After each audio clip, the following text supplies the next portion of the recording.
6월 2일 금요일 정봉주 품격시대 첫 번째 이슈 들어가겠습니다. 문재인 대통령과 집권 여당인 민주당 지지율이 고공행진을 이어가고 있습니다. 이 꽃길 언제까지 이어질 수 있을까요? 지금부터 문재인 대통령 지지율과 5개 정당 지지율을 분석해 지지율 상승 하락 요인과 난관은 무엇인지 말씀 나눠보도록 하겠습니다. 김대현 주간조선 기자 자리하셨습니다. 네, 안녕하세요. 예, 문재인 대통령이 잘하고 있다는 뜻이죠. 84%면. 네, 매우 잘하고 계신 것 같습니다. 예. 네. 그 신문사에서는 별로 행복해하지 않죠. 좋은 지도자를 뽑았다. 그리고 예. 그 지도자가 국정 운영을 잘한다. 예. 당연히 좋은 일 아니겠습니까? 예. 그래도 언론사는 고춧가루 뿌리는 게 생명인데. 언론 환경이 많이 바뀌었습니다. 네. 예. 이제 앞으로 언론사도 세무감사 이런 거 다 들어가야 되지 않나요? 세무감사 정기적으로 잘 받고 있고요. 네. 얼마 전에 끝난 걸로 알고 있습니다. 특별 세무감사. 그러니까 특별 세무조사라는 것은 이제 예. 세무에 대한 어떤 그 문제점이 발견됐을 때 예. 그때 이제 국세청이 조사 사국을 동원해서 실시하는 조사이고 평상시에 세금을 잘 냈다면 예. 특별 세무조사 필요 없겠죠. 평상시보다 말이 좀 뜨문뜨문하시네. 그렇습니까? 네. 긴장을 했나 봅니다. 자, 박시영 부대표님. 네. 선거 전에 아주 물들어서 노루 힘껏 쪘다가. 네. 예. 물 빠지니까 뭐 먹고 사세요? 그래도 먹고 살 게 있습니다. 그래요? 예. 떼끼가 좀 있어요. 이제 그래서 우리가. 네. 정치를 좀 과학적으로 이해하고. 네. 정치를, 좀 더 심층 분석을 해봐야 되겠다. 해서 한 달에 한 번씩. 네. 정기적으로. 네. 여론조사 관련해서 방송을 하기로 했습니다. 네. 예. 민심을 좀 정확히 진단을 해야 처방을 할 수 있고. 저는 여론조사 없었는데 다 읽지만. 예. 또 우리 시청자분들은 잘 못 읽는 분들이 계시니까. 네. 예. 이택수, 어디였죠? 회사가? 리얼미터. 리얼미터. 네. 이택수 리얼미터 대표는 또 여기 TBS하고. 네. 특수 계약 관계 있지 않나요? 네, 지난 대선, 예. 5월 9일 대선 때, 저희가 부동층 분석과 함께 예. 대선 당일 예측 무슨 조사를 뇌심리학 이런 거 분석했었죠? 네, 그렇습니다. 어. 신경정치학이죠. 신경정치. 예. 국민의당과 소송을 잘 되고 있어요? 아직까지 연락이 없습니다, 검찰에서. 저도 굉장히 궁금해하고 있는데. 예. 민사소송도. 일단 형사소송이 끝나야지. 끝나야지 민사소송으로 예. 갈 예정인데, 아직 형사건도 연락이 없습니다. 한참 있다 부를 겁니다. 네. 왜냐하면 지금 이제 검찰총장, 법무부 장관 끝나면 이제 바로 인선. 2월 인선이 지금 미뤄졌거든요. 네. 그래갖고 이제 인사 이동이 끝난 다음에 부를 겁니다. 네. 담당 검사 결정되면 연락 주세요. 알겠습니다. 무슨 얘기를 했는지 나도 잘 모르겠어요. 84% 어떻게 분석하세요? 네. 최고. 언제부터 최고라는 거예요, 역대? 전두환, 노태우, YS 정부 다 거쳐가면서 아마 통틀어서 하는 얘기일 겁니다. 아니, YS 김대중 정부가 90%까지 넘어가고 그런 적이 있지 않나요? YS 정부 때 90%에 육박하는 수치까지 올랐던 걸로 제가 하나에 알고 치고 있는데요. 금융실명제하고. 네, 그렇습니다. 지금 이제 그와 비슷하게 분석할 수 있는 게 과거 정부와 새로운 정부가 극명하게 대비됐을 때 이게 일종의 기대치가 극대화되면서 신드롬이나 팬덤 현상으로까지 이어지는 그런 지지율 상승이 나타나는 것 같습니다. 예컨대 YS 때도 두 차례의 군사정부를 거쳐가면서. 그렇죠. 권위주의 정부죠. 네, 권위주의 공부. 거치면서 사람들이 이제 눌려져 있던 어떤 그런 요구사항들이 많았고, 그리고 새로운 정부가 들어와서 그 기대치를 하나의 척결이라든가 이런 구태를 청산하면서 많은 기대를 끌어올렸죠. 예. 근데 지금도 마찬가지로. 국가 반란죄로 전두환 노태우 대통령도 법정 세웠죠. 그렇습니다. 그래서 이낙연 총리가 전두환 전 대통령 방문을 취소했죠. 하지 않았죠. 어쨌든 그건 차치하고. 그래서 지금 이명박 박근혜 정부를 거치면서 사실은 새로운 대통령의 리더십을 원했던 그런 물밑의 기대감이 지금 현재 문재인 대통령이 당선되면서 일정 부분 소통과 탈권위를 통해서 해소시켜줌으로써 기대치를 극대화시켰죠. 이것 이제 일종의 팬덤 현상. 이게 과거에 정치인에게 부여됐던 어떤 현상이라기보다는 마치 연예인에게 부여되는 그런 약간은 다소 맹목적일 수도 있는 그런 높은 기대치 반영되고 있는 것 맹목적은 같고. 아니죠. 맹목적으로 볼 수도 있는. 볼 수도 있는. 네, 아하. 그렇습니다. 그러니까 이제 문자 조심하세요. 알겠습니다. 특히 이제 또 다른 전화번호 특징, 공개합니다. 알겠습니다. 또 다른 특징은 지역 세대 이념의 구분이 없이 골고루 지지를 확보하고 있다는. 그러니까 TK에서도 거의 80% 육박한다 그래요? 그렇습니다. 그게 이제 조금 더 깊이 들어가자면 지금 반대 세력이라고 할 수 있는 혹은 야당이라고 할 수 있는 세력들이 집권 초기에 상당히 좀 와해돼 있고 이 전열을 정비하지 못하고 있는 상황이다 보니까 사실은 이런 기대치가 그 기존 세력들, 기존 지지층을 붙잡아두지 못하는 측면도 좀 있어 보입니다. 네. 어쨌든 지금은 이제 허니문 기간이고 그래서 이 기대치는 상당 부분, 상당 기간 지속될 가능성이 높아 보입니다. 이제 좀 한 가지 더 짚어보면요. YS 때 갤럽에도 조사한 걸 보면 6월 달에 취임 이후 93년 6월 명에 이제 금융실명제하고 하나회 이때 이제 하나회가 컸죠. 83%까지 나왔다고 그래요. 근데 이번에 이제 갤럽 조사에서 84%까지 나왔기 때문에 역대 최고의 같은 회사의 조사. 네, 갤럽 조사에 의하면 추이 조사를 했는데 최근에 이제 많이 SNS를 보면 회자되는 이야기가 뭐냐면 공교롭게도 대통령 취임 다음 날부터 미세먼지가 별로 없어졌습니다. 날씨가 쾌청합니다. 그렇더라고요. 대통령 잘 뽑아놨더니 날씨까지 받쳐준다. 이런 얘기가 나오고 뭔 일이 지금 잘 안 풀리면 야당 탓이다. 이런 우스갯소리도 나올 정도로 상당히 대통령에 대한 호감도가 높아져 있는데요. 역현상에 그전에 뭐가 잘 안 되면 대통령이 욕을 했잖아요. 예. 그럴 정도로 상당히 좀, 대통령에 대한 지지가 높은데 제가 이 말씀 좀 드리고 싶습니다. 대통령 지지가 왜 높을까? 여러 가지 각도로 다 해석들을 하고 있는데요. 일단 제가 볼 때는 선거 과정에서 준비된 대통령 이야기를 했거든요. 본인은 준비된 후보다. 이 얘기를 많이 했는데 이 부분이 좀 국민들 마음에 그렇게 들어찬 것 같아요. 뭐냐면 일의 우선순위를 좀 안다. 취임하자마자 야당 당사를 방문하고 외교 특사를 파견하고 또 적재적소의 인선이 이루어지면서 또 측근들은 또 배제하고 그 다음에 이제 적폐청산과 관련돼서 업무 지시를 계속적으로 내리고 있고 국민들과 소통하는 탈권위 수평적 리더십을 보여주고 이런 것들을 보면서 과거에 후보 시절에 저희가 조사를 해보면 문 대통령의 취약점이 한 3가지가 있었습니다. 하나는 추진력이 좀 약하다라는 지적이 있었는데 이게 굉장히 개혁 과제에 대해서 속도감을 내고 있다. 업무 지시를 통해서. 속도전 개혁이죠. 두 번째는 능력이 있는지 잘 모르겠다. 유능함 이런 얘기를 했는데 순수함은 있지만 능력을 잘 모르겠다. 이런 이야기가 있었지만 능수능란한 일처리를 보여주면서 유능한 면모를 좀 보여주고 있다는 거죠. 두 번째는. 세 번째는 좀 감성에 휘둘리는 거 아니냐. 문재인 전 과거의 후보 시절이나 당대표 시절에는 근데 굉장히 이성적이고 합리적인 판단들을 내리고 있다. 이 3가지 측면이 과거의 후보 시절에 보여줬던 아니면 정치인으로서 보여줬던 문재인 후보의 약점 이런 부분들이 대통령이 된 이후에는 상당히 달라진 면모들을 보여주고 있기 때문에 이런 국정 기대감도 상당히 높아졌고요. 전반적으로 지지가 높은 게 아닌가 그렇게 분석하고 있습니다. 이택수 대표님, 구체적으로 국정수행평가 나온 걸 한번 좀 소개를 해 주시죠. 리얼미터를 중심으로 해서 리서치뷰, 한국갤럽 이렇게 3개가 다 나왔어요. 리얼미터가 저희가 월요일에 발표한 게 84.1%였고요. 갤럽이 오늘 발표한 게 84.0%, 또 리서치뷰가 85%, 세 기관 모두 84, 5% 나왔고요. 갤럽은 이번 주에 처음으로 현재 국정수행 평가를 조사한 겁니다. 그 전까지는 국정수행 전망이었습니다. 남은 임기 동안 5년 동안 잘 할 것이냐. 리얼미터는 지금 그것도 조사하지만 국정수행 평가도 같이 조사하고 있는데 지금 보시는 그래프가 저희 리얼미터가 조사한 국정수행 현재의 평가인데요. 84.1%, 지난 5월 9일 대선 때 득표율 41%보다 2배 이상 높은 수치를 나타내고 있는데요.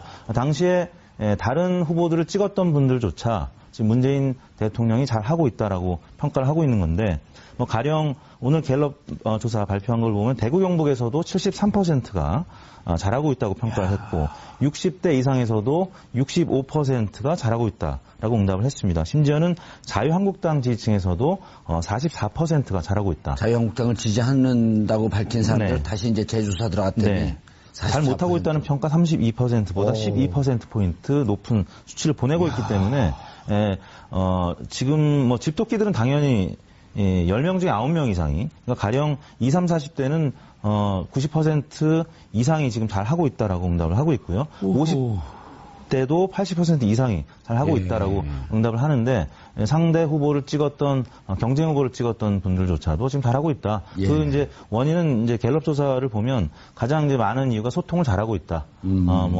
참모진들하고도 소통을 열심히 하고 또 일반 국민들하고도 소통하는 모습 그게 이제 좋게 보였고요. 또 인사 문제가 또 뭐 두 번째로 잘하고 있는 긍정적인 요인으로 뽑혔고요. 뭐 전반적으로 잘한다. 또 공약을 실천하는 모습 뭐 이런 부분들이 긍정적인 평가를 받았고요. 다만 또 잘못하고 있다라는 부정적인 평가의 가장 큰 이유도 또 인사 문제로 나타나고 있습니다. 지금 그 청문회 과정 5대 인사 원칙과 관련해서 아무튼 양해를 당부한다는 문재인 대통령의 어나운스가 있었지만 그럼에도 불구하고 지금 야당의 총 공격의 포인트가 바로 인사 문제였기 때문에 그리고 이제 과거 이제 박근혜 대통령 당시에나 아니면 이명박 대통령 당시에도 인사 문제 때문에 아무튼 초반에 지지율이 빠졌던 기억이 있거든요. 그런 부분 때문에 야당은 지금 인사청문회를 통해서 국정 동력을 야당으로 끌어오고자 지금 노력을 하고 있는 건데 그럼에도 불구하고 많은 조사 결과들이 이낙연 총리 인선과 관련해서도 70% 이상이 찬성하는 모습, 물론 60%대도 있었습니다만 과거 저희 리얼미터에서 조사했던 이완구 총리 당시에 찬반을 물었을 때는 찬성이 39%밖에 안 됐었고요. 반대가 52%였거든요. 근데 그거와 비교하면 굉장히 여러 가지 논란에도 불구하고 찬성 의견이 굉장히 높게 나타나고 있다. 그렇죠. 4명 중에 3명은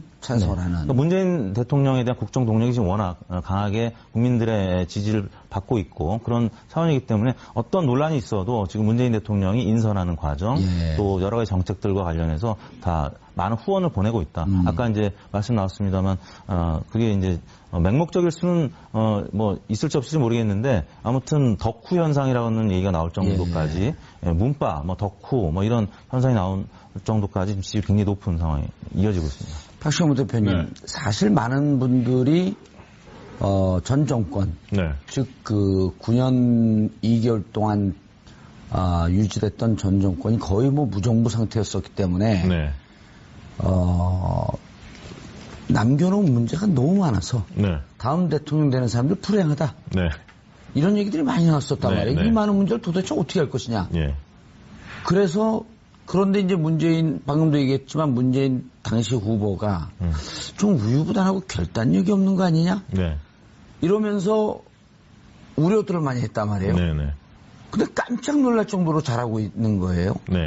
이게 이제 실질적으로 대선 과정에서 평가를 해보면 문재인 후보의 지지도 가장 높았지 않습니까? 근데 높은 지지도에 비하면 국정 기대감 요소는 그렇게 강도가 세지는 않았습니다. 그때 당시에? 그 당시에는. 왜냐하면 정권교체 열망 때문에 문재인 후보는 지지하지만 문재인 후보가 대통령이 된 다음에 뭘 잘할지에 대해서는 뭐 예를 들면 좀 깨끗하게 할 거야, 뭐 좀 개혁 드라이브는 걸겠지라고 하지만 그 강도가 그렇게 명료하지는 않았어요. 단단하지는 않았습니다. 그런데 실제로 이제 뚜껑을 딱 열어보니까 첫 번째 한 게 검찰개혁, 조국을 임명했습니다. 딱 보여줬죠. 검찰개혁에 대한 의지를 보여줬습니다.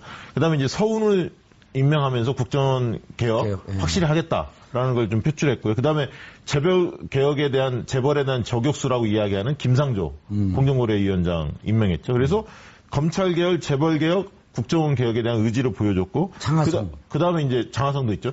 국방개혁. 이번에 이제 또 공교롭게 보고 누락 사건이 일어나면서 국방개혁을 할 수밖에 없는 동력들을 보여주고 있고요. 막 도와줘요. 도와줍니다. 그래서 나머지 이제 남아있는 게 되게 이제 언론개혁. 그 다음에 이제 관료들 공직개혁을 좀 해야 한다. 그 다음에 행정개혁이라는 분권의 요소. 그 다음에 이제 마지막으로 정치개혁 이슈가 있죠. 개헌과 선거구제 개편 이런 등등이 있는데 어쨌든 개혁 드라이브를 걸 수 있는 환경이 좀 만들어진 측면도 있죠. 국민적 동력이 높았으니까요. 그리고 적재적소의 인물들을 잘 배치하고 있다. 그런 개혁 과제에 대해서 그렇게 보고 있고요. 그 다음에 이제 기저효과라고 이야기합니다. 이명박, 박근혜 대통령을 기준을 삼아서 더 잘하는 거 아니냐. 이렇게 이제 평가들도 하는데요. 저는 기저효과도 있지만 그걸 뛰어넘고 있다라고 보는 거죠. 왜냐하면 아까 국정 지지도가 나왔지만 역대 최고를 기록하고 있기 때문에 김대중, 김영삼 대통령 시절에 임기 초반에 다들 잘하셨지만 거기에 비해서도 더 지지도가 높단 말이죠. 그런 측면에서 볼 때는 여러 가지 지금 국민들이 원하는 그리고 선진국형 정치 스타일, 정치 모델 이런 것들을 문재인 대통령이 좀 보여주고 있는 거 아니냐. 8권이 수평적 리더십에 또 밀어붙일 때는 과감히 밀어붙이고 이런 것들을 잘 안배하면서 가져가고 있다. 저는 좀 그렇게 보고 있습니다. 예, 이택수 대표님. 네. 아까 우리 김대현 기자도 잠깐 얘기를 했지만은 네. 거의 문제 팬덤 현상에 가까워. 네네. 개인적 호감도 급상승을 했단 말이에요. 네. 정말 특이한 현상이죠.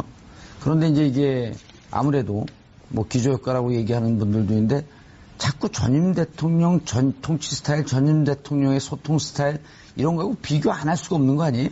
그렇습니다. 예. 너무나 당연한 모습들이 지금 과거 박근혜 전 대통령의 모습과 예. 대비되기 때문에 어떻게 보면 그냥 정상적으로 하기만 해도 잘하는 것 같아요. 그렇습니다. 그래서 많은 국민들이 또 감동을 받았고 예. 뭐 이른바 이제 반려견, 반려묘 뭐 예. 이런 일상적인 모습을 보여주는 거 문집사 시리즈라고 하더라고요.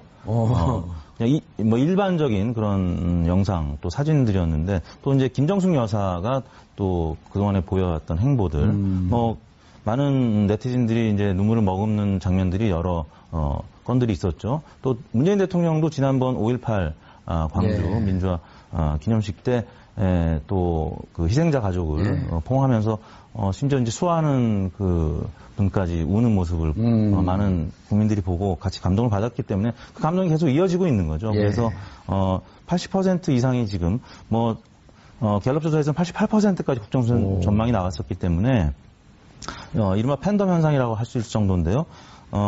뭐 이런 얘기들도 있더라고요. 입덕, 뭐 덕후에 입문한 그거를 입덕이라고 하고 예, 입덕. 또 갑자기 또 덕후가 된 경우를 덕통사고, 뭐 교통사고에 이제 견줘가지고 덕통사고. 그래서 문재인 대통령한테 갑자기 이제 팬이 된 분들이 예. 지금 많아졌다는 얘기입니다.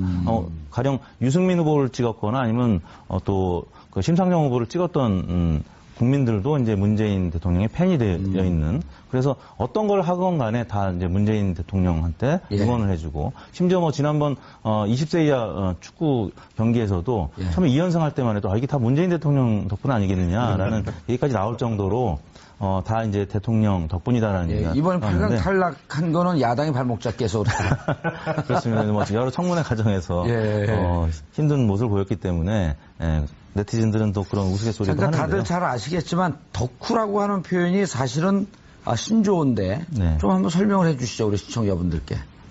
이건 박 부대표님이 더 전문가실 것 같습니다. 뭐 한 가지 이게 꽂혔을 때 예. 집중했을 때 뭐 그거 아닌가요? 원래 일본 말에서 오다쿠. 예. 네. 오다쿠는 좀 부정적인 의미로 하나에 네. 집중하는 분데 이거 사람들을 뜻하는데 그것은 이제 좀 긍정적인 의미로 매니아 그리고 열성적으로 하나의 일을 하는 사람들을 덕후라고 하는 표현으로 네. 바꿔서 얘기하는 거 아니에요? 네. 근데 이제 지금은 덕후라고 하는 것은 누구에 집중하냐? 문재인 대통령에게 집중하는 사람들을 덕후, 네, 네. 그 문덕후. 네? 입덕은 들어갈 입자에서 네네. 이제 덕후에 진입했다. 덕통사고 좋네요. 예. 이제 다만 쭉 들어보니까 예. 우리 정 의원님 굉장히 박식하신 것 같습니다. 그래요? 네. 오타쿠에 대한 정의를 아주 정확하게 하시고 덕후와도 또 구분을 지어서 그걸 평가할 정도 되니까 더 대단하신데. 예, 그건 아니고요. 예. 자, 그런데 이제 김 기자님. 네. 처음에 이제 사실 이제 뭐 우리도 이제 지금 현 정부나 이런 분들로부터 이제 정보도 듣고 그러는데 처음 대통령 되기 이제 공공행진을 하면서 지지율 스테디하게 쭉 가고 대통령 당선이 거의 확실시 되는 그 임박한 무렵에 그 내부에서 이제 이런 얘기가 흘러나왔단 말이에요. 처음 100일을 성공적으로 지나지 않으면 참으로 어려운 그 5년이 될 것이다. 그래서 이제 100일을 목표로 해서 무척 잘 준비가 되는데 100일을 버티면 결국은 중반까지 쭉 간다. 이런 평가를 자체적으로 좀 하고 준비를 하고 그랬었거든요. 그러니까 뭐 100일을 잘 지나면 아마 그 언저리쯤 돼서 6개월을 잘 넘기면 될 것이다. 뭐 또 이런 얘기가 나올 수 있을 거고 그 다음에 또 지나면 역시 1년 지방선거까지 예. 이렇게 이제 이어질 텐데 항상 이제 희망과 어떤 긍정을 보면서도 어떤 우려나 아니면 그 잘못된 방향으로 혹시나 가지는 않을까라고 하는 걱정이 공존하기 때문에 그런 분석과 예측들이 계속 이제 나오는 것 같습니다. 예. 근데 이 정부에 아마 지금 4주가 채 안 된 걸로 알고 있는데요. 이 정부 지금 한 달을 잘 사주 된 김에 대통령 사주를 한번 나중에 봐주시죠. 아, 예. 그런데 뭐 이건 여담입니다만 예. 그 선거를 치르기 전에 예. 문 대통령의 사주를 봤던 그 일부 이 뭐랄까 그 역설가들은 역설가들은 긍정적이진 않았다는 얘기가 더 많았습니다. 오, 그래요? 예. 그래서 그분들 아마 요즘 장사하기 힘드실 겁니다. 예. 원래 그 잘 예측이 실패합니다. 그분들은. 그렇습니까? 네. 이제 100일을 만약에 중요한 시작에 우리가 여긴다고 한다면 100일 정도 뒤에 아마 이 지지율에 대한 전체적인 조정 현상이라든가 조정기를 맞게 될 것 같습니다. 저는 이 얘기 하나 드리고 싶은데요. 그 지점과 관련해서. 어쨌든 문 대통령이 지금 순항하고 있기 때문에 국정 경험이라는 게 굉장히 중요한 요소구나라고 국민들이 좀 느끼는 것 같아요. 그러니까 차기 대통령의 자격 요건 중에 하나가 국정 경험을 해봤느냐 안 해봤느냐 이것도 판단 기준이 굉장히 크게 미칠 가능성이 있다. 만약에 문재인 대통령이 끝까지 성공한 대통령 지지율이 높다면 그 요소가 굉장히 중요한 포인트고요. 두 번째는 왜 그럼 이렇게 좀 잘 준비했느냐. 그러니까 본인이 국정 경험이 있는 것도 한 측면이 있고 또 다른 측면을 본다면 1, 2위 간의 격차가 굉장히 크지 않았습니까? 예. 이게 지금 지지율 차이가 꽤 오랫동안 지속이 됐거든요. 그러다 보니까 참모그룹이나 이런 데에서 이미 될 것을 전제로 하고 100일 로드맵을 충실하게 준비할 수 있는 상황이 좀 됐다. 시간적 여유가 있다. 그 지점도 좀 살펴볼 필요가 있습니다. 그런데 이게 그럼 변수가 없느냐 앞으로? 저는 이제 6월 달과 7월 달이 굉장히 중요하다고 봅니다. 이번 달과 다음 달이. 예. 왜냐하면 이번 달에 임시국회를 합니다. 임시국회를 하는데 지금 줄줄이 청문회가 내정이 돼 있죠. 예정이 돼 있습니다. 각각 장관들 다 청문회 받아야 하고요. 두 번째는 추경을 통과를 시켜야 합니다. 국회에서. 일자리 지금 약속을 하셨는데 추경을 통과하려면 야당을 설득을 해야 하는데 지금 야당에서는 공공부문 일자리에 관련된 추경에 대해서는 반대 입장을 지금 표명하고 있거든요. 그렇죠. 정치력을 얼마나 발휘할 수 있느냐. 이 문제 굉장히 중요하고요. 그 다음에 이제 개혁과제를 입법화할 수 있는 그런 밀어붙일 수 있는 힘이 있느냐. 그리고 마지막으로 중요한 거는 사드나 북핵 문제 그리고 정상회담들이 계속 있습니다. 6, 7월 달에. 그래서 그 외교 무대에 있어서의 대통령의 능력을 잘 발휘할 수 있느냐. 이런 문제들이 앞으로 놓여 있기 때문에 6, 7월을 어떻게 보내느냐가 굉장히 중요하다. 이렇게 보여집니다. 이태수 대표님, 대체적으로 지금 이제 박지원 부대표가 지적한 내용을 보면 그 중에서 이제 정상회담은 오히려 플러스 요인 아닌가요? 그렇습니다. 늘 그래 왔었죠. 예. 박근혜 전 대통령이나 뭐 이명박 전 대통령이나 G20 정상회담이라든지 예. 아니면 주요국 강대국 정상들과 회담을 하면 항상 지지율은 올랐었습니다. 예. 그리고 이제 워낙 고공행진하는 지금 상황이라서 이제 유시민 작가 같은 경우는 이럴수록 더 조심해야 된다 이런 예. 얘기를 한 적이 있는데요. 내부에 이제 권력 투쟁이라든지 아니면 긴장감이 느슨해지면서 또 불행의 씨앗이 뿌려질 수 있다 이런 얘기를 했는데 실제 뭐 5년 전, 10년 전을 돌이켜 보면 얘기 아니에요? 네? 너무 상투적인 얘기 아니에요? 아니 MB 우리가 때를 돌이켜 시쳇말로 보면 잘 나갈 때 몸 조심해라. 맞습니다. 그 MB 때를 보면 예. 불과 취임한 이후에 4개월 만에 18%로 떨어진 적이 있었거든요. 저희 리얼미터 조사 결과에 따르면 당시에는 총선이 촛불이었죠. 네, 총선이 어느 정도 당시에는 한나라당이었죠. 한나라당이 예. 이기면서 이제 끝났는데 또 친박 연대가 있었고 탈당해서 당선된 의원들을 뭐 복당시키느냐 마느냐 이런 예. 정쟁이 있었고 그 다음에는 말씀하셨던 미국산 쇠고기 문제가 터지면서 촛불 시위가 일어나서 6월 달에 18%까지 떨어진 적이 있습니다. 그리고 박근혜 전 대통령도 불과 한 달 만에 45%까지 떨어진 적이 있었는데요. 그때는 무슨 사건이 있었나요? 그 인사 부실 검증 논란. 계속 총리들이 줄줄이 낙마하면서. 네, 총리 낙마, 또 장관 후보자들이 여러 가지 구설에 휘말리면서 지지율 45%까지 떨어지면서 그때는 긍부정이 45대 최악의 인선이었죠, 44. 그때는. 최악의 네. 인선이었죠. 이명박 정부 때는 고소영 강부자 기억나시지 그렇죠, 않습니까? 인선. 인선 문제가 처음 있었고요. 박근혜 정부도 인선 문제가 있었고 박근혜 정부는 사실 국정원 댓글 사건 그런 부분들이 이렇게 바로 일어나서 사실 그 국민적인 동력이 좀 약화된 측면은 있습니다. 사실 허니문 효과가 조금 떨어졌던 측면은 있습니다. 이명박 정권도 이태수 대표님. 네. 돌이켜보면 지금 이제 그 장관 내정하고 임명하고 이런 과정을 보면 내 사람 심기다라고 하는 이미지가 없단 말이에요. 이분들이 개인적인 결함이 있어서 물리쳐야 된다라고 하는데 이명박 정권, 박근혜 정권 때를 보면 고소영, 강부자. 그러니까 네. 자기 측근에서 참 캠프에 있던 사람들한테 보훈 인사격으로 장관들을 막 임명을 하는. 그러니까 누가 보더라도 저 사람 개인적인 결함이 있으면 좀 어떻게 논쟁을 해보겠는데 이건 주위에 있는 사람들 전진 배치하는 거 아니야? 네. 이명박 시절에는요. 그리고 그때 4월 총선 때 보면 공천 학살이 한 마리 있었거든요. 그렇습니다. 자기한테 반대되는 사람들 다 죽이고. 네. 그런 점이 지금 그 아주 극렬하게 대비되는 거 아닌가요? 그렇습니다. 이제 삼철 중에 주요 또 인사들, 예. 그다음에 최재성 전 의원까지 포함해서 마치 굉장히 오랫동안 고민한 흔적이 보였던 그 물러나는 글에 많은 또 유권자들이 감동을 했었고요. 오히려 이제 문재인 대통령과 별 관계가 없는 분들을 또 중용을 하고 이런 모습 때문에 문재인 대통령이 더 지지율이 높아진 측면이 있죠. 예. 5년 전, 10년 전과 분명히 대비되는 그런 인사 스타일이었던 것 같습니다. 과거에는 이제 특정 교회 인맥들도 막 중요한 소망교회. 경우. 뭐 특정 교회라 그래. 이미 다 나오는데. 이명박 정부 때는 뭐 그런 것도 있었고요. 이명박 전 대통령 무서워요? 예? 왜 특정 교회라 그래요? 아니 그 말할 기회를 한번 드렸습니다. 그래요? MB 저격수시잖아요. 과거의 저격수죠. 이제 다 보도 안고 가야죠. 아 그래요? 예. 그러면. MB가 곧 후배가 될 뿐인데. 아니 MB가 이게 다시 언론에 이렇게 부각되고 예. 4대강 문제도 막 이게 일어나지 않습니까? 예. 기분이 좋으시죠 요즘에? 그래도 국립선언에 이제 곧 후배가 되실 분인데 후배를 잘 보도 안고 가야죠. 네. 무슨 얘기하다 잊어먹었죠? 그런데 자, 대통령이 이른바 자기 측근을 예. 갖다 앉히는 것 같진 않다. 기존의 정부와는 좀 달라 보인다. 예. 뭐 그 말씀 공감할 수 있는 대목 충분히 있다고 보는데, 근데 이제 현재 정부와 진영이 다른 쪽에서 바라볼 때는 예.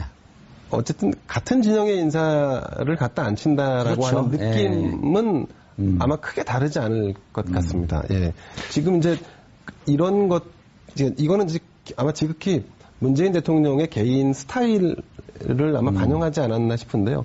문 대통령이 사실은 그 패권 논란이 있었지만 실제로는 패권을 굉장히 거부하거나 이런 굉장히 이런 스타일이었기 때문에, 그리고 이제 상대를 굉장히 존중하고 예. 모든 사람들을 다 동등한 지위나 위치에서 대하는 이런 스타일이 있었단 말이죠. 예. 그러니까 내가 함께 논의할 수 있는 우리 진영의 어떤 인사라고 한다면 거기서 더 우열을 가려서 측근이니 아니라고 하는 잣대를 갖지 않으시는 스타일인 것 같습니다. 네. 그러니까 그런데 그 이제- 지점에서는 하나만 더 얘기를 예. 하면 네. 과거 이명박 정부와 박근혜 정부는 예를 들어 이명박 정부는 친이계만 썼다는 거죠. 박근혜 정부는 친박계 인사들만 그러니까 썼다는 제가 거예요. 그 얘기를 한 거예요. 아까. 예. 아. 근데 문재인 정부에서는 그렇지 않다는 거죠. 그러니까 비문, 흔히 얘기하는 비문 인사들을 상당히 중요하고 있고요. 예. 청와대도 과거에 친문 캠프에 있었던 사람만 중요하는 게 아니라 원래 이제 코드 인사를 청와대는 자기 사람들을 많이 쓰게 마련인데 이것도 뭐 안희정, 이재명 또 관계없는 뭐 시민사회 인사들을 폭넓게 쓰고 있단 말이죠. 예, 그런 지점 때문에 국민들이 볼 때는 물론 아까 이제 야당 자유한국당이나 바른정당이 볼 때는 그쪽 사람은 쓰지는 않지만 이렇게 봤을 때는 특정 계파 사람만 중요한 것 같지 않고 폭넓게 쓴다 이런 예. 게 과거 정부와 좀 다른 점으로 보이는 것 같습니다. 이태수 대표님, 지금 야당들이 조심하고 두려워해야 될 게 네. 야당 의원들을 지금 총리나 부총리나 장관에 줄줄이 임명을 하면서 인사청문회에서 낙마하면 네. 여러 가지 결함이 나오면 네. 네. 제가 만약 그 자리에서 임명권자면 저는 다 임명하겠어요. 그럼 줄줄이 날아가거든요. 네. 그럼 그 정당 어떻게 버팁니까? 그래 지금 야당은 고마워야 되는 거 아니에요? 임명 안 해주는 게. 그렇죠. 만약에 그런 묘수를 쓴다면 지금 누가 살아날까요? 당연히. 5가지 기준을 강력하게 세워놓고. 거의 없겠죠. 네. 그러니까 야당은 그러다 보니까 고마워. 지금 그 자유한국당 지지율을 비롯한 야당의 지지율이 계속 어떻게 보면 질이 멸렬한 상황이고요. 예. 민주당 지지율은 지금 56.7%까지 저희 그게 리얼미터 역대 조사에서는 최고죠. 역대 최고입니다. 다만 이제 이 보수 정당에서는 이제 YS 때 민자당이 59%까지 올라간 적은 있습니다. 그래서 59%를 민주당이 이 기록을 깰 수 있을 것이냐 예. 이 부분도 관전 포인트인데요. 아무튼 오늘 발표된 갤럽 조사에서도 50%를 기록을 했는데 예. 지금 나머지 정당들, 자유한국당, 국민의당, 바른정당, 정의당 모두 지금 그래프로 보시지만 한 자릿수를 기록하고 있기 때문에 예, 거의 뭐 10명 중에 1명가량만 지지를 예. 보내는 그런 상황이 이어지고 저 있습니다. 4개 정당 합한 게 41%네요. 네. 이게 이해가 안 되는 게 그 대선에 있어서 선거 결과를 보면 1등 후보와 2등 후보 간의 격차 굉장히 컸잖아요. 그렇죠. 그런데 690만 표인가요?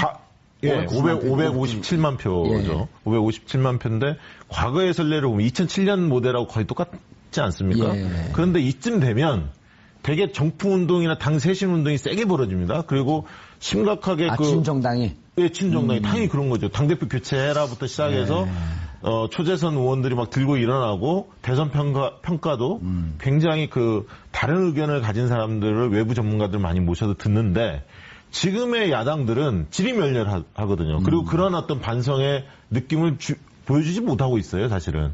그렇기 때문에 상당 기간 야당이 지지율이 올라갈 가능성이 한두 달 내에는 잘 보이지 않는다. 그런 측면에서 좀 뼈아프게 반성할 필요가 있습니다. 그러니까 소수의 지지층을 겨냥해서 지금 자유한국당의 목소리를 내는데 어떻게 보면 외곽을 때려서 내부 결속을 도모하고 있거든요. 외곽이라는 건 정부 여당을 때리는 겁니다. 정부를 대통령을 때려서 소수지만 보수층을 결집을 시키겠다 이런 목적이지만 이게 국민들한테는 울림이 없는 거죠. 왜냐하면 큰 틀에서 잘하고 있다는 평가가 지배적이기 때문에 태풍이 세게 불 때는 고개를 혼자 쳐들다가는 이게 부러지는 경우가 있습니다. 그러니까 큰 흐름 속에서 국민들이 문재인 대통령이 지금 잘한다라고 나온다면 그 흐름을 존중하고 함께 가려는 노력이 좀 필요하다. 그런 점에서 국민의당, 바른정당 쪽에다 박수를 많이 보내고 있는 거거든요. 네. 반대를 해도 들어서 반대를 하고, 잘하는 것은 박수를 보내고. 그런데 대구 경북에서 거의 80% 육박한다고요? 그거 아주 특이한 현상 아니에요? 문재인 대통령의 지지율이 굉장히 높게 나타나고 있는데 이제 정당 지지율만 보면 대구 경북에서 민주당이 45.4%고 자유한국당이 19.1%입니다. 그리고 바른정당이 11%. 갤럽 조사를 보면 대구 경북에서 민주당이 34%, 바른정당이 22%, 한국당이 18%. 그래도 어느 걸 조사를 봐도 다 높네요. 그렇습니다. 민주당 지지율이 굉장히 높고 한국당과 바른정당의 지지율이 심지어 대구 경북에서조차 이게 지금 작게 나오고 있기 때문에 한국당 혹은 바른정당 입장에서는 뭔가 이제 쇄신하는 모습을 보여줘야 되는데 방금 박 부대표님 말씀하셨지만 과거 대선 후보들은 대선이 끝나고 패배하면 외국으로 있거나 한 발자국 물러서 있는 모습도 보여주고 또 당도 체질 개선을 하고 이런 모습을 보여왔었는데 지금 사실 전혀 그렇지 않은 홍준표 모습을 보이고 있죠. 후보는 외국으로 갔는데 트윗은 귀국을 했고 안철수 후보는 지금 실제로 정치 활동을 하고 있고 전국을 돌고 있고 그렇습니다. 내일 모레 선거 있는 것처럼 그러다 보니까 오히려 자신이 득표했던 득표율보다도 정당 지지율이 지금 낮은 상황이거든요. 변수가 아까 잠깐 개괄적으로 전체적으로 위험 변수, 돌발 변수 혹은 지뢰가 어디에 있을지 포괄적으로 좀 개괄적으로 검토를 해봤는데 구체적으로 하나씩 한번 좀 짚어보죠. 이런 부분에 대해서 어쨌든 잘 타고 넘어가야 되거든요. 그렇습니다. 그 지뢰나 함정이 없는 건 아니거든요. 저는 가장 중요한 대목은 협치의 이 밸런스를 아름답게 유지해가는 게 가장 중요할 것 같습니다. 지금 현재 아름답지가 않은가요? 지금 현재는 이제 잘 가고 있는 방향이죠.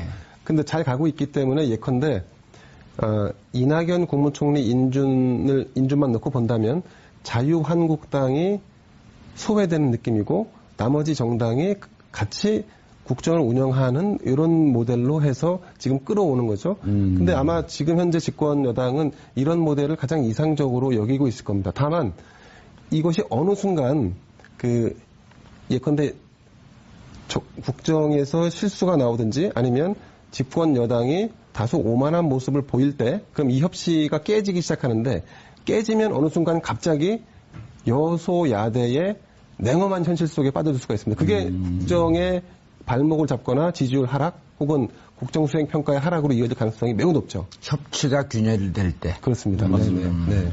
그런 측면에서 보면 인사청문회가 굉장히 중요합니다. 그러니까 국민적인 지탄을 받고 저 사람은 임명하면 안 된다라고 만약에 여론이 모아지는데 대통령이 강행했을 경우에는 역풍이 불 수도 있는 거죠. 그럴 경우에는 빼낼 수 있는 카드가 야당을 다 장관으로 지명하는 거예요? 대개는 국민 여론이 안 좋거나 아니면 여당 내에서도 저 사람은 안 된다 이런 경우에는 임명을 강행했을 때 역풍이 부는 경우가 분명히 있습니다. 이택수 대표님, 네. 사드 문제와 북핵 문제, 남북 관계 이게 이제 가장 큰 복병일 것이다. 네. 라고 했는데 사드 문제 같은 경우도 국방부 보고 누락이라고 하는 네. 고위 누락이라고 하는 또 그 반대하거나 비판하는 분들도 꽤 있지만 네. 신속하게 대응을 하고 해나가고 있거든요. 국기문란이다. 네. 그 국방부 이런 거거든요. 그 군대 갔다 온 남자분들은 네. 실탄 사격하고 난 다음에 탄피 하나만 없어져도 대대가 발칵 뒤집히잖아요. 그렇죠. 근데 사드 포대를 어디 있는지 보고하지 않았다? 네. 그게 잘 이해가 안 된단 말이에요. 남성분들은 군대 갔다 오셨나요? 네. 뭐 단기병이 방위? 있습니다. 예. 실탄 사격 해보셨어요? 아, 그럼요. 안 갔다 오셨잖아요. 저는 ROTC 출신. 아, 그래. 예비군 훈련을 꼭 가셨습니까? 예비군 훈련은 내가 하고 있었죠. 아, 그래요? 쓸데없는 걸 물어보고 있어. 여론조사랑 얘기하고 있지. 그럼에도 불구하고 지금 한국당에서는 안보 아마추어라는 얘기를 하면서 사드 논란을 지금 총 공세를 하고 있는데 연재자는 거기가 제일 많을 텐데. 네. 예. 그러다 보니까 지금 다음 주 월요일에 저희가 이제 발표하겠습니다만 대통령이 지금 막 상승하는 곡선이 좀 꺾였습니다. 아, 지금 꺾였어요? 인사청문회 또 있고 또 이 사드 논란 때문에 아, 지금 보고 나오는 6월 첫째 주, 그러니까 5월 말에 조사한 것들 나오는 그렇죠. 거죠? 이번 주에 지금 조사하고 있는 과정인데 이거는 예. 이제 저희가 다음 주 월요일에 공식 발표하겠습니다만 아무튼 주 중후반으로 가면서 약간 예. 상승세 꺾인 상태거든요. 그러니까 이제 한국당에서 얘기하는 이 사드와 관련된 안보 아마추어 논란이 이 보수 유권자들한테는 어느 정도 영향을 미치고 있다라고 봐야 될 것 같습니다. 그래서 향후에 이 사드 문제가 예. 잘못하면 문재인 대통령의 지지율을 좀 잠식할 수 있다. 잠식할 수 있는 아. 한중 관계, 한미 관계에서 전략적으로 잘 행보를 보여야 될 요인인 것 같습니다. 지점이다. 그러니까 네. 이게 군이 잘못했다. 이 생각은 누구나 갖고 있지만 예. 그렇다고 대통령이 이 문제를 크게 외화시켜서 문제 삼는 것이 과연 옳으냐. 바람직한가. 아. 이 부분에 대해서는 생각을 달리하는 분들도 물론 꽤 지지율은 있거든요. 높지만 그렇게 하는 것이 잘 네. 했다라고 하는 지지율은 높지만 또 반대하는 의견도 만만치 네. 않다. 그러니까 지금부터는 예를 들면 국정 관리에 있어서 예. 굉장히 치밀하게 분석을 해야 합니다, 사실은. 예. 왜냐하면 아까 얘기했듯이 대통령이 굉장히 합리적이고 이성적이라는 이미지가 형성이 됐었는데 예. 이 문제를 대처하는 스타일로 보면 약간 감성적인 게 좀 작동하는 게 아니냐. 예. 충격적이라는 표현을 쓰고 그게 대변인, 홍보수석을 통해서 외화됐거든요. 경로했다. 예, 경로했다. 그래서 그런 부분들에 관련해서 지금부터가 굉장히 중요하다, 관리 국면. 돌발 질문이요. 네. 예. 그래서 사실은 일각에서는 소통이라고 하지 않고 쇼통이라고 하는 쇼통? 예. 그러니까 보여주는 전화번호 공개하고 당당하게 얘기하세요. 보여주기라는 식의 그러니까 포퓰리즘을 경계해야 할 필요가 있다는 거죠. 지금 정부가 인기가 높으니까 잠깐 그 착시 현상이나 아니면 약간 우쭐할 수 있어요. 근데 이제 국민이 무엇을 원하냐면 성과를 원한다고요. 아하. 그러니까 성과를 내지 못했을 때 오는 그 실망 매물이 굉장히 크게 알겠습니다. 작용할 수 있기 때문에 저라면 제가 만약에 전략가라면 이런 조언을 해드리고 싶습니다. 인위적인 지지율 조정까지도 고려해 볼 필요가 있다. 하나만 짧게 얘기하면 예.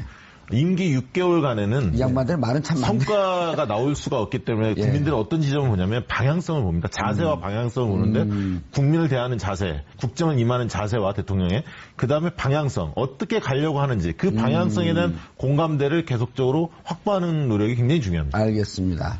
돌발 질문을 하려고 했더니 말들이 많아갖고. 청와대 여론조사팀은 믿을만한가요?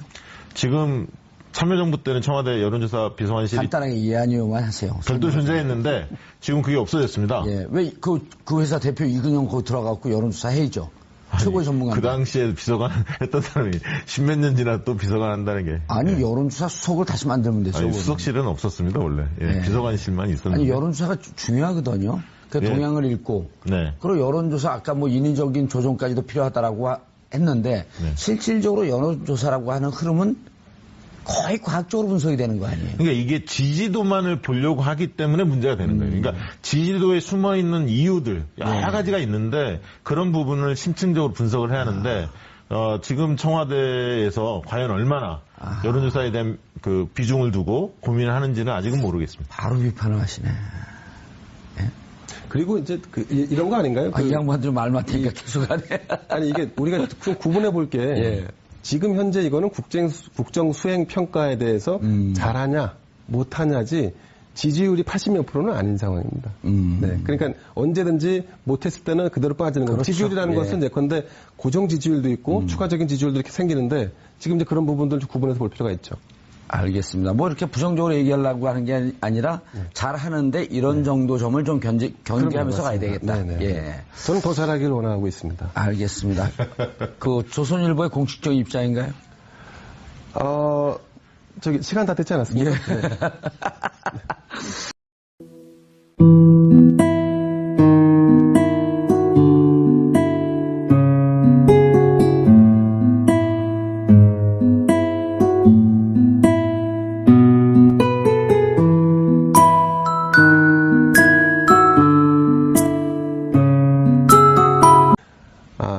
상당 부분, 상당 기간 지속될 가능성이 높아 보입니다. 예, 좀 한 가지 더 짚어보면요. 예.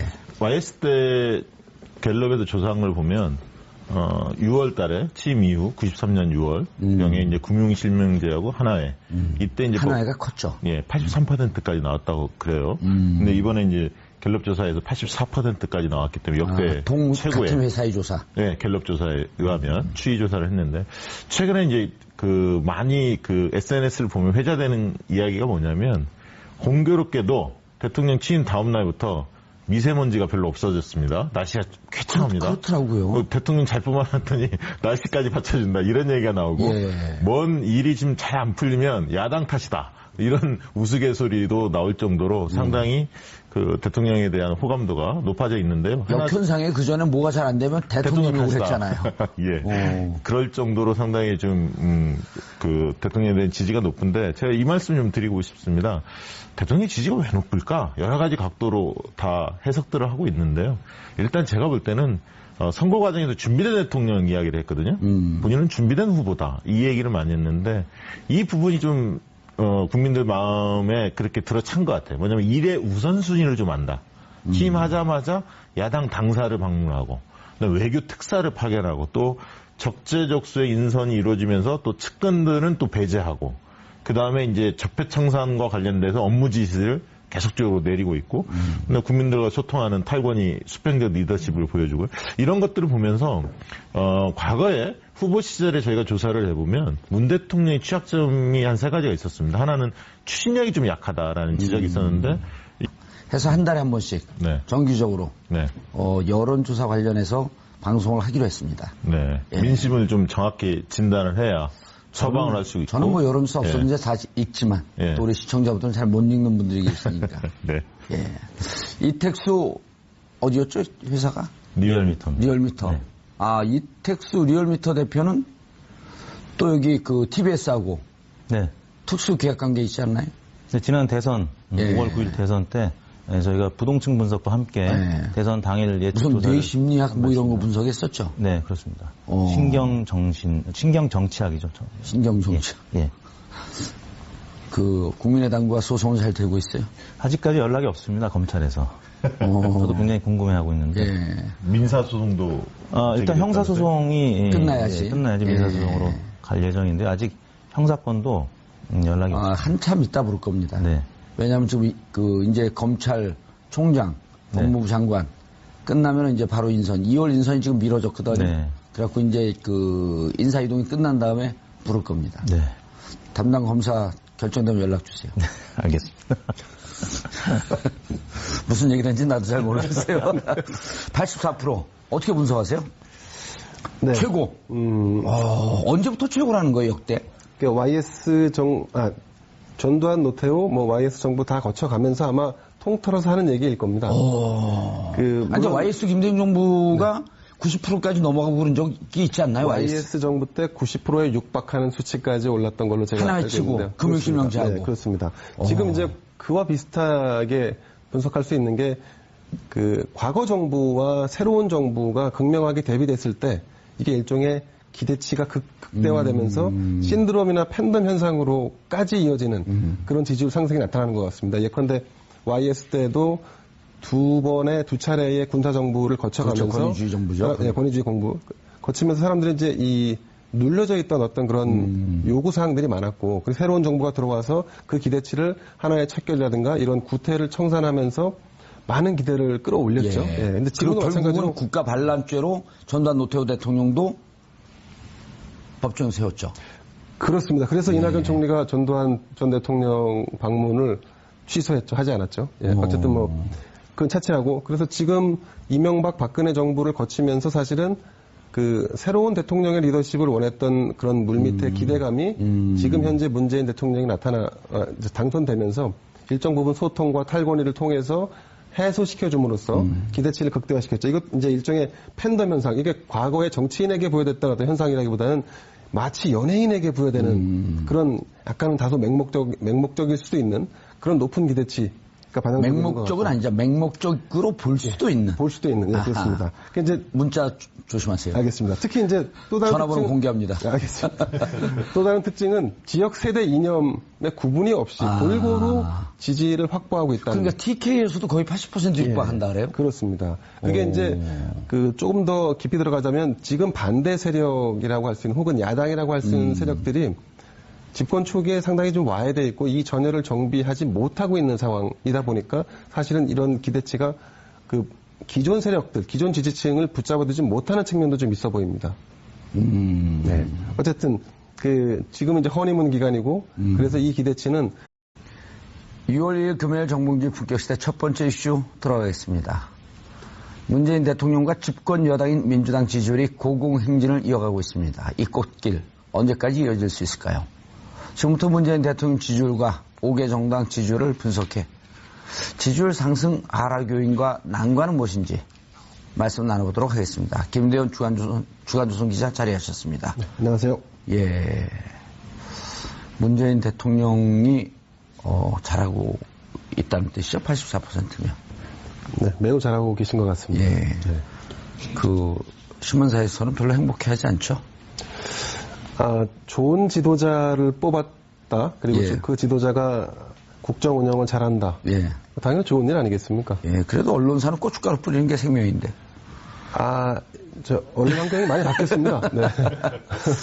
예, 이제 앞으로 언론사도 세무감사 이런 거 다 들어가야 되지 않나요? 세무감사 정기적으로 잘 받고 있고요. 네. 얼마 전에 뭐 끝난 걸로 알고 있습니다. 특별 세무감사.